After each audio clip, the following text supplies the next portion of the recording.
Hi everyone, welcome to DIY Ideas. So today I'm going to show you how you can use a twin needle and what for. So yeah, this way you don't have to do 2 stitches instead of 1. So yeah, it really helps with seaming and I'll show you how you can do that today. So if you'd like to see that, stay tuned. Okay, so of course you're going to need some twin needles. There are many different ones, and for this basics video, it doesn't matter what kind you want to use. So you can see here the thicker and the thinner ones. You can of course here see the difference in distance, of course, between the two. So there are also many different brands. You can see here the one that I have, but any one will work as far as it goes onto your sewing machine correctly. Okay, so now since you're going to need 2 separate threads, then you can take a little cup like this one, and I'll show you how you can use this. So some pins, of course, for pinning everything and keeping it in place, and then here the same color of thread, or of course you can change this up, but I'm going to use the same ones. And you can also spool on a different spool basically out of your just one piece in case you just have the one. So yeah, you can make this work many different ways, so don't worry about that. And yeah, I'm using the exact same color as my fabric, and today have a jersey fabric. Here is a little spool that goes behind, or actually underneath my sewing machine, so into it. So that's going to go into the bottom, or it's going to start from the bottom, since you always have the bottom and the top thread when you're sewing with your sewing machine, but you already know that. So yeah, let's get started. So we have everything that we need here, and then I'll show you how to insert this into the bottom. Okay, so you just push this into the slot where it was, and then now we want to change up our needle. So we want to put in the twin needle, and I'm going to use this blue one, the blue marked one, but you can of course use whichever one you have. So yeah, I'm going to show you how to use these two, but you do want to make sure that it fits into your needle, of course, or into your sewing machine. I apologize. So into your sewing machine, just make sure you take the right one. Okay, so this regular one I took out, and now I'm going to push in the twin needle, and then I'm just going to twist this little lever here so that we keep everything in place. And now you can check out if your foot works with your needles. So you need both of these going through. You don't want it kind of hitting the metal on the side. So you can always check this by simply taking off the foot and looking at the width here, so the size of the hole basically. And you do want to have both needles fit through. Yeah, and what you want to do is have it on the middle stitch. So I'll show you here on my sewing machine. This is what it looks like. So I have this wheel on the side, and then you can see here on top what I used. So here, of course, it's on the right side, and yeah, what we do want is a straight one here, the middle one. Okay, so you see here the top section. This is what it always looks like whenever you do a sewing project. And now, since we need 2 different ones, 2 threads for the 2 needles, here on the side is where your other one goes. So yeah, since I don't have this little one here, I used a cup, and I'll show you here in the back. That's where it basically just stands the entire spool. And now what we want to do is just go over this section here. And now I'm taking both of them, so you can see I have both of them in my hand from the different spools.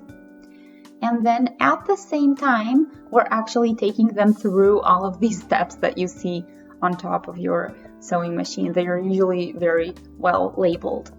So yeah, and then when we have them basically come out here at the bottom, so after we do the whole thing, then I'll show you how to do that. Okay, so here we are with both of these now, and now we're pushing them through here again. And now what we want to do is separate these. So I hope you can see that. So the 2 needles here, of course, are getting 1 thread each. And you can see here it's pretty thin, but there are 2 threads. So we're basically pushing the one into the one and the other into the other. It doesn't matter which goes into which needle, because they're going to work the exact same way, so you don't have to worry about that. And we just want them inside here. So yeah, it's not bad if it kind of has a twist or anything. That's going to work just fine either way.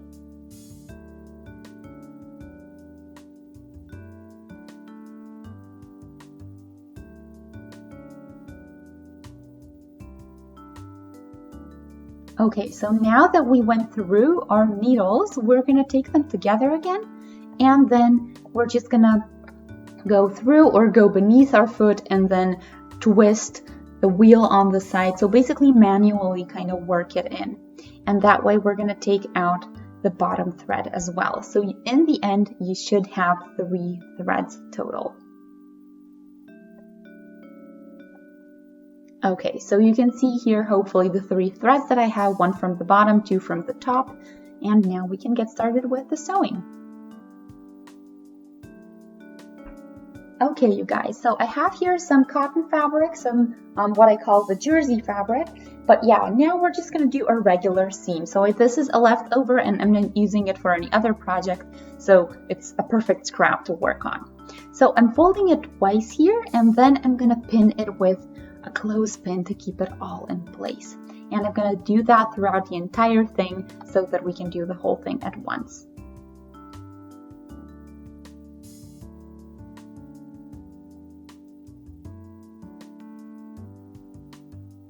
Okay, you guys, so now that we did this, all that we gotta do is basically do a regular stitch. So just like you always work it, it's just the 2 needles in here, but the process is the same. And you do want it in the middle, so make sure you place your fabric in the right spot so that it goes through the exact same area where you want it.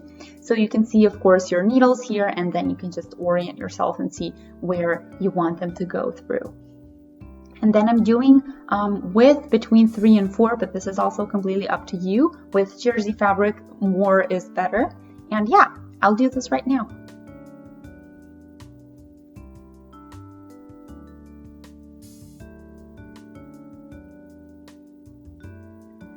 Okay, so this is what it looks like after just the 1 stitch, so basically just this 1 step.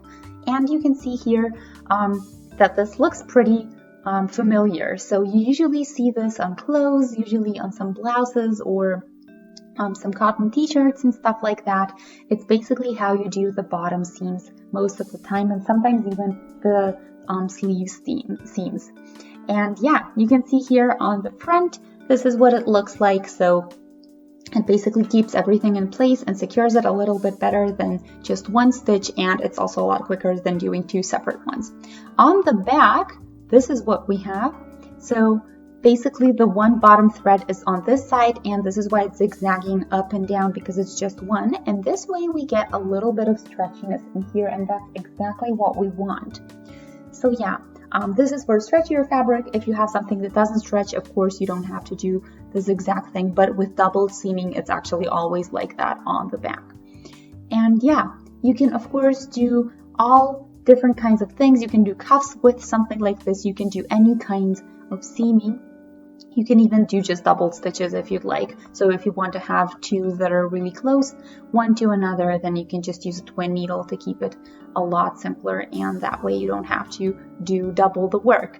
So yeah, you can see how neat this looks, and this is basically why we do it.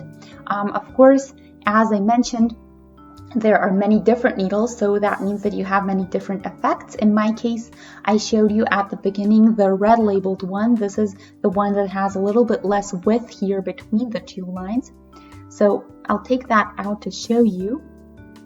But you can see here where when I compare it where the needle goes in, it's basically a lot closer than with this one that I used on here. So this is completely up to you and what kind of style you'd like. But yeah, that's pretty much it.